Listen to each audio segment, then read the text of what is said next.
Hi everyone, my name is Mohammed. I'm a senior UX designer at CBC. This is definitely not my first time here to work on the Code project. Yeah. And what else am I supposed to say? Oh, pizza and pizza. I like that. PNP. Chris here with Democracy Exchange. Democracy Kit, and then Democracy Exchange on Saturday. That's fine. Too many buttons. Thanks, Chris. Cool. Give yourselves a round of applause. Well done, everyone. Do you prefer the dueling mics? Yeah. That was fun. That was cool. It's faster. It is faster. Tonight, Dropbike. Mr. Raj.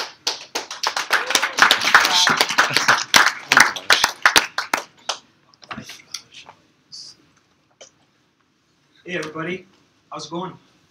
Pretty good. So, by the way, really interested in some of the projects, so I'd love to chat with some of you after. I'm a big fan of the Open Democracy project, Democracy Kit. I know you guys. We haven't met yet, but no, really great stuff, and also a big fan of the meetup here. I think any elected officials in the room, or former elected officials? You guys need to get those people in here. To be elected officials? Sorry? Hope to be elected officials? Sure. All right. Okay. Next Prime Minister. So I wanted to talk about a few things today. I think I'll talk about Dropbike, sure. But really, I think I'll kind of just touch on a few things that I think might be most valuable to you. I think a lot of times people, end up just pitching their companies for 10 minutes straight. And so instead of doing that, I'll give you a quick overview of Dropbike, what we do, and then I'll kind of just jump into two things. I might not be able to get to the second one, but the first will be sort of just some key takeaways. So key takeaways from sort of the lobbying standpoint. If you're running a company, a private company, a startup, what does it mean to work with a municipality, right? What does it mean to work with government? What does it mean to sell to a municipality, etc.? So anyway, quick sort of background about myself. Kind of been working in tech startups for some time.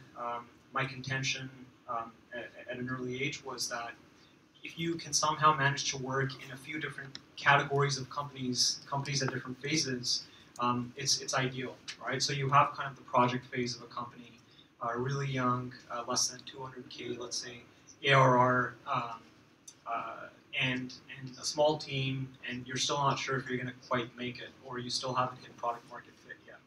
And then you have kind of a scale-up phase where you've found product market fit, you're 20, 25 people, and now you're sort of in the process of scaling the business.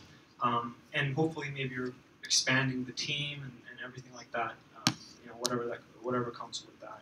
And then you have kind of a completely different category of companies, really large businesses, companies like Google.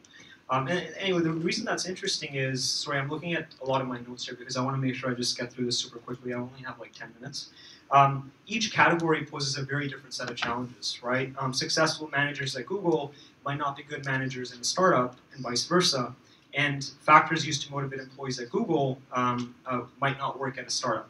So I worked in partnerships on Google's autonomous vehicles team and retail design team, and just did a bunch of partnerships. It was a co-op, 5 months, spent some time in Silicon Valley, got to learn a bit more about the place, and realized that Toronto is actually much nicer to be in for multiple reasons. And I'm not kidding, I really mean that. I think there's a lot of hype around the valley, which is great, but we have a lot of unique elements that they don't. And worked at a company called Polar in downtown Toronto, helped scale the organization from about 20 people to 45 people, and tried to start a couple of startups, had mediocre success with one of them, and then now I'm at Dropbike. So that's a quick sort of background about myself. As a separate note, I tried to run earlier this year in a by-election for federal office. Failed, lost, but that's okay. It was a great learning experience. And so just been, experienced in political campaigns for the past decade or so. Anyway, that's enough about myself. So what's Dropbike? So Dropbike is a smart bike sharing company. I'll sort of just really run through this really quickly. So personal bikes, they're prone to theft. They're left unused. Sometimes they're not available. Well, why? And this is kind of like just a quick why are bicycles important? Well, they kind of solve the last mile problem. Of course, there's a whole host of sort of. I heard of the sort of a bike related project. You guys are probably familiar with sort of the obvious benefits of bicycles. And now, the solution to all of this was, well, what do we do? A long, long time ago, you had this idea of kind of a traditional dock bike share system, right? A lot of major cities already have this. Unfortunately, they're pretty expensive. They're difficult to set up. They're not flexible, and all that stuff. So, and I think the other thing is it's fundamentally a taxpayer-funded model, and there's nothing wrong with that, right? There's absolutely nothing wrong with that. However, what's interesting is you've had this new wave of smart bikes, and this concept, also sort of called dockless, was originated in China back in 2016. So you essentially have these bikes, and I won't really get into the details of the hardware, but the premise here is you can do what these guys do a little bit differently, but you can hopefully accomplish similar things, but in a privately funded manner. So you're not relying on taxpayer dollars. It's much more quick. It's quicker to scale, etc. Has anybody heard of Dropbike or this dockless bike sharing thing? Okay, so great, excellent. This is basically to show you that this industry, this dockless bike share industry, is blowing up. Here's how Dropbike works. 4 easy steps. You open up the app. You download the app. Feel free to download it right now. Try it out. You scan a QR code to unlock the bike.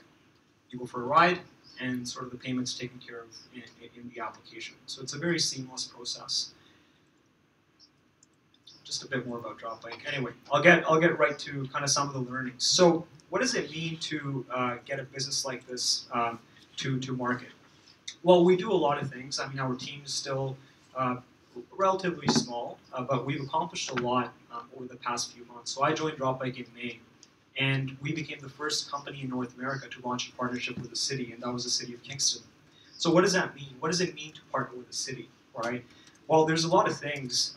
We have a team called the Business Development and Government Relations team. Now, what does it do? Essentially, it's sales or lobbying. Call it what you will, but the purpose is really the same as that of a sales team, which is to build relationships that yield business results, right? For us, the purpose is to get bikes on the ground. Now, you can't, because these bikes are going to be in public right away, you can't just drop bikes on the ground. You have to work with the city to sort of identify areas where it's okay to leave the bikes, so on and so forth.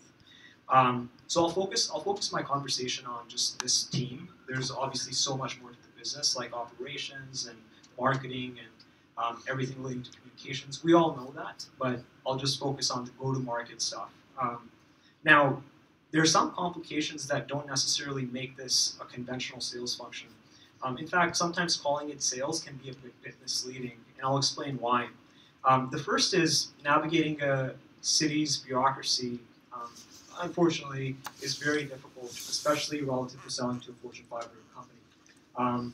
I think having experienced both, it's definitely feels comfortable to say that in almost all cases, it's a lot more difficult to navigate a city. And the reason is simple as well, because city officials have many more stakeholders. It's not their fault, right? I think we have to give our civil servants and elected officials a lot of credit that they deserve, because they're responsible to a huge number of stakeholders versus folks in the private sector, which is one of the reasons elected officials will often get frustrated when entrepreneurs start to give them advice on leadership. I think it's not guaranteed. I kind of have a bullet point here, which I often talk about. It's not guaranteed that a top sales rep at a company like Salesforce will succeed on a government relations team, right? Where the purpose of that team is sort of similar, which is to attain new markets. People in government have multiple sort of stakeholders. Let me just sort of see if there's anything else that's valuable here. I think the other thing is kind of just a subtle point. People in government are much more difficult to get a hold of, and And the reason as well is because of kind of the priorities that cities have, right? They have a director of transportation isn't just responsible maybe for bike sharing, but probably 10, 15 other files. And so when you're a bike sharing company or you're trying to get in touch with somebody, and this is not just about the city of Toronto actually, I'm just speaking across North America, you really have to do your homework and sort of assess how you align with the city's objectives and priorities. So governments have different processes, right? Procurement processes, transparent processes, RFPs, a lot of things that you don't have to worry about in the private sector. And I think there's a lot more strategy involved, right? Assessing the politics of selling to a government can be important as well. Anyway, I think one of the concluding sort of points is government relations in comparison to enterprise sales and more conventional sales and organizations is far more relationship intensive. The value of a person in this role is, generally speaking, directly proportionate to the number of relationships they have or their ability to build relationships quickly. So in many ways, I think that it's actually comparable to running a political campaign. Anyway, I think that's kind of and the reason I think some of this might be valuable for some of you here is because there are a lot of cool projects out there, but I think the most difficult part is how do you get municipalities and governments to start using your products, right? How do we build a culture where our cities and our provincial and federal government, they're open to working with startups and early stage companies to test out new things. And this is actually a really important point. I'll kind of jump into this. I call this kind of the void in government. It's something I'm personally very passionate about. Let's just kind of take a step back. Government is a massive market, right? It's a really big market. So, I mean, there's just a couple of numbers. The federal government, by the way, these are focused on the United States. The federal government spends $81 billion. If you include municipalities, the number ends up sort of being $101 billion. There's a lot of opportunities. Just in Q3 of this year, you had over 8,000 bids RFPs published, and probably substantially more bids made. So there's a lot of opportunities, substantial amount in software and IT services. However, this is really interesting. Most of these opportunities are actually won by these 5 companies. I don't know, but I think that's actually something to just sort of digest and think about for a sec. The reason this is interesting is because why are companies, for example, like Palantir, which is backed by the CIA's venture arm, not on here? Isn't that fascinating? I don't know, I think I find this really interesting. And the reason it's interesting is because it begs the question, why? Why is this the case, right? And I think that nobody has a good answer. I'm certainly not up here to sort of, propose, have some ideas, some potential answers, but I think the answer to this question is actually really difficult. But it's something worth thinking about, not just for us, but also for people in government. Now, the venture capital market actually reflects this mood. So anyway, this is kind of just to show you so throughout 2012, 2016, there were about approximately 40 deals per year, and 300 million invested annually. Now, in comparison, just so you have some sort of something to compare it with, FinTech raised $800 million in Q3 of 2016 alone. So again, the delta is really large, right? Which is interesting. Again, just something to think about. And I think this is, a lot of people are starting to realize this. Obviously, the question is why?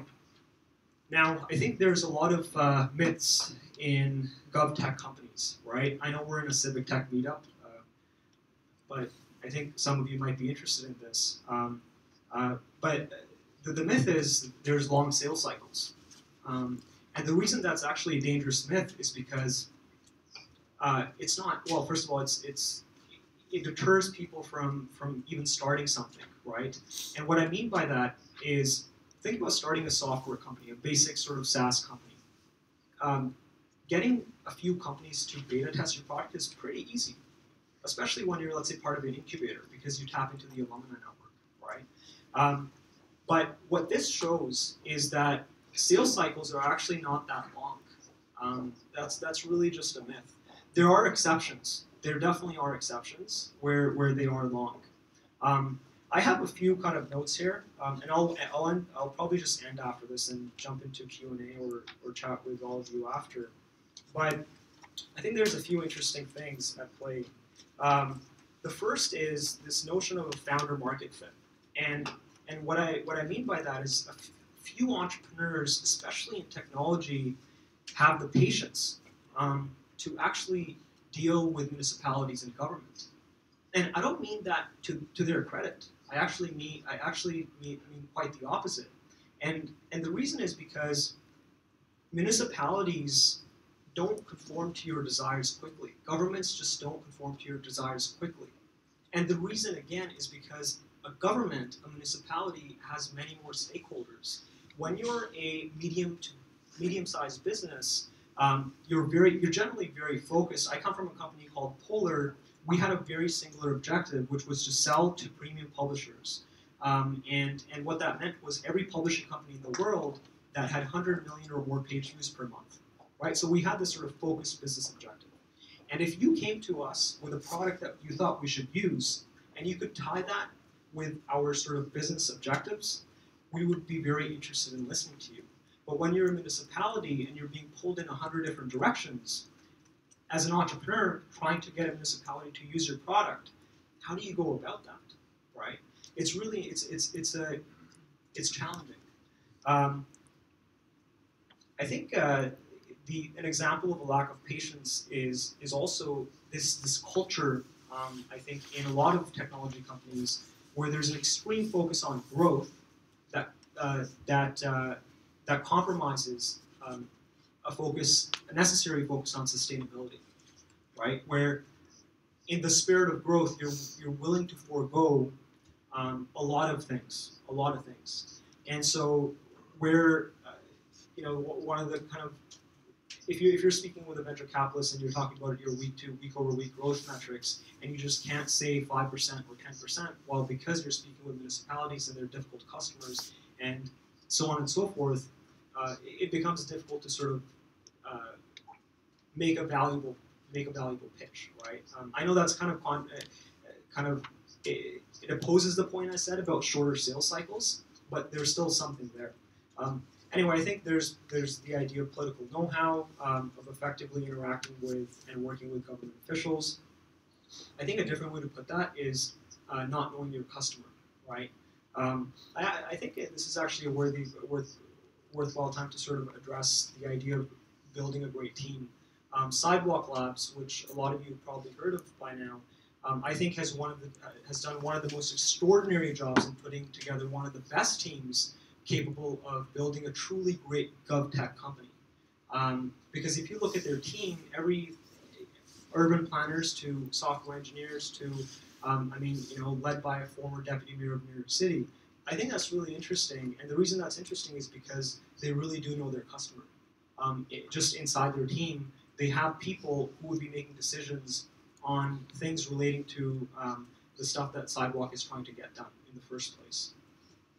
So now that being said, I just threw sort of all this stuff relating to entrepreneurs, but I think governments have a large onus as well. There's this culture around kind of not being comfortable working with startups. The reason is because it's higher risk. All these things are really valid. At the same time, I think, anyway, there's a lot of stuff there. And I think the idea of just bureaucracy, red tape, and all that stuff, and then there's a venture capital play, right? I think sometimes when you have more money, if you had a fund magically appear in Toronto that was like a $500 million fund, and the fund was focused on helping entrepreneurs who were building great solutions, great technologies for municipalities, I guarantee you would have a lot of people interested all of a sudden in building great companies because there's money available, right? So there's all these sort of factors in play, and I think it's something that is really worth thinking about. And for those of you here in sort of positions of authority, whether it's in city or outside a city, in whatever capacity you work in, I think this is something worth thinking about. And the reason is because, sure, these are not direct engagement tools for citizens, but if you can figure out a way to make the life of a city official or an elected official more efficient, it will impact the quality of life for all of us, right? I read this crazy stat about a certain elected official not knowing at any given. He was asked what he thought his constituents believed in, and he said, "Oh, I'm almost certain 90% of my constituents actually oppose this idea." And there was an actual survey done by a company, and it turned out that the number was actually as low as 5%. That's interesting, right? And the reason is because something as simple as that could be addressed by a simple tool that maybe elected officials are mandated to use. Just a thought. Anyway, that's kind of it. And yeah, any questions, comments, disagreements, frustrations?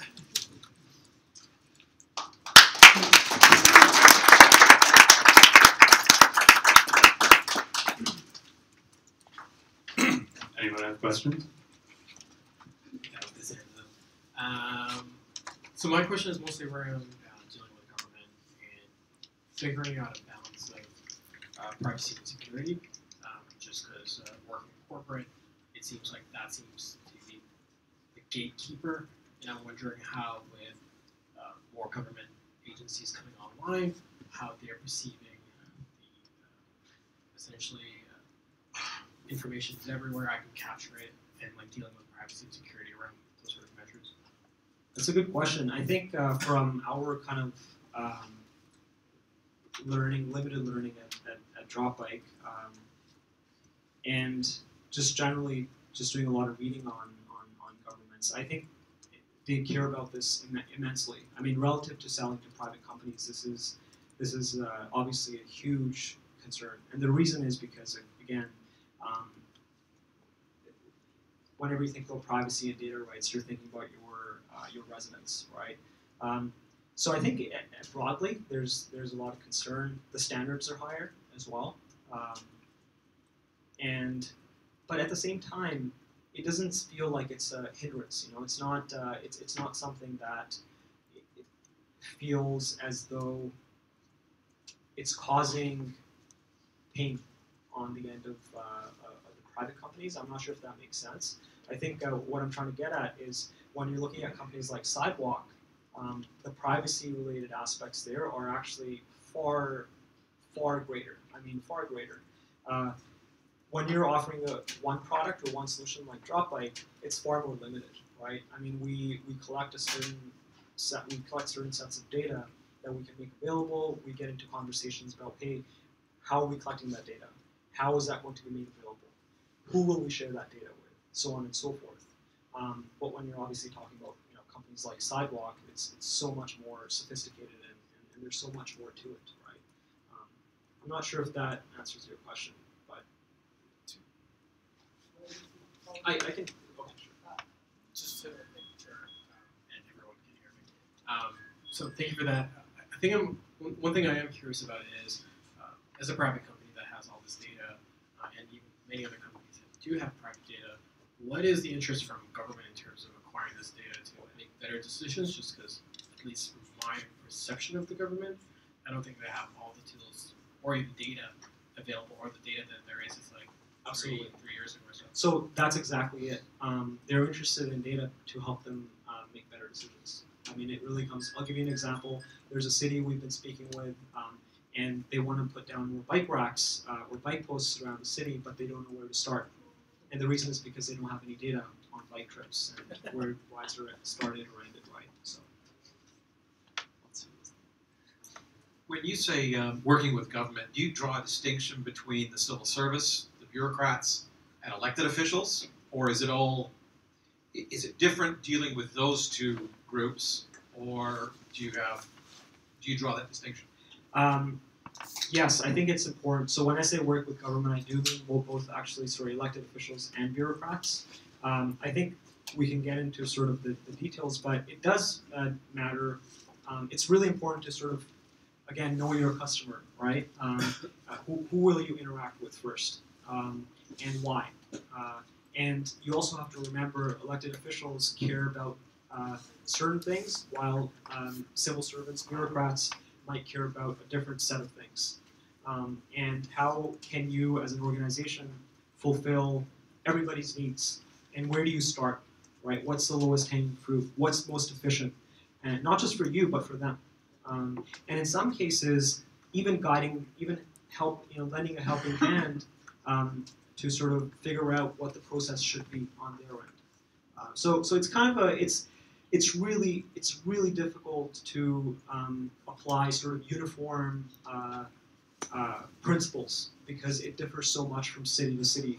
In some cities you have strong mineral systems, in others you have weak mineral systems, and so again, it differs so much. Thank you for your presentation. That was wonderful. My question comes around procurement and RFPs, and one of the things things we deal with constantly in government is how do we actually allow for smaller businesses to actually apply for RFPs and actually apply to be on vendors of record? So do you have any ideas on how companies can, how do we help you apply to these? I'm glad you asked that question. I think there is so much work that needs to be done around procurement innovation in governments. I forget which municipality this was, but there are municipalities in North America that will have a very different procurement process for companies that require less than $5,000 of a government or a municipality's capital. In cases like Dropbike, in most cases, we don't require any financial investment from government. However, we have to go through a similar sort of procurement process. Now, it makes sense because you want the procurement process to be transparent. However, should it be the exact same procurement process as, I don't know, Sidewalk Labs perhaps, or something else? I'm not so sure about that, right? Now, it obviously isn't the exact same. I think it's different. And I think speaking of Toronto is, if anything, probably one of the best in North America. But there's still a lot of work that needs to be done. Is somebody familiar with the 311 RFP that was done, or was that not an RFP? Where they requested submissions from different sort of vendors to help them kind of run a pilot to automate the system partially. Anyway, I think you should check that out. I think the Civic Innovation Office of the City of Toronto is doing like really incredible work. I'm actually a really big fan of the people on that team, and it's worth following the work that they're doing because they're setting an example for different cities across North America in terms of procurement and how it should be done. I think there's Hi. So I thought I'm really interested in what you were talking about in terms of like the sales cycle with government and how it's maybe slightly longer, but not as long as people expect. But that, I think, applies when you have sort of like a finished product that's ready to sell, right? And I think one of the things that we try to do in civic tech, and one of the things I've had experience with, is trying to build something with government or like alongside. And so one of the challenges that we had was that the people that we were working with in a municipality are not really used to sort of like the agile way of iteratively developing a software product, and so we had a lot of challenges on that front. So do you have any insight or advice about building something with and alongside government? I think the first thought that comes to mind is the change needs to happen on these things from the inside. I think, again, Civic Innovation Office, City of Toronto, great start. And I think kudos to them, but also kudos to Bloomberg Philanthropies for sort of taking initiative. So maybe an interesting way to go about it would be to find potential influential partners who can help you influence a city or municipality to do some sort of experiment. Broadly speaking, I mean, I think this is one of those things that we can talk for hours and hours about the number of things that could be improved in government, right, in terms of encouraging experimentation a little bit more. But the thing is, there are no processes in place to allow for that. So, I mean, I'll give you a random example. Let's say we wanted to beta test an alternative to Toronto's 311 system. And how do we go about that? What happens? What does the process look like? What can we learn from large Fortune 500 companies and how they do beta tests, beta trials with startups, right? So for my experience at Polar, that's how we sort of started the process. We would do kind of a free trial, right? And there was a little sort of rinse and repeat mechanism that we followed. I think there's a lot of room for improvement. I wish I had more to say on that. I think it's just an inconvenient truth right now, which is, you know what, it's almost close to impossible to build something along with government unless that desire exists on the inside. So the best you can do is find creative ways to influence a city or whatever, any level of government, so that they start that process to work with you. But it'll be a while. It'll take a long time. We've run out of time for questions, but the lovely folks from Get Dropbike are still here and will be after project pitches, so you can talk to them then. Thank you very I'm much. not sure if they'll be here, but I'll be here. They'll be there. So just come see me.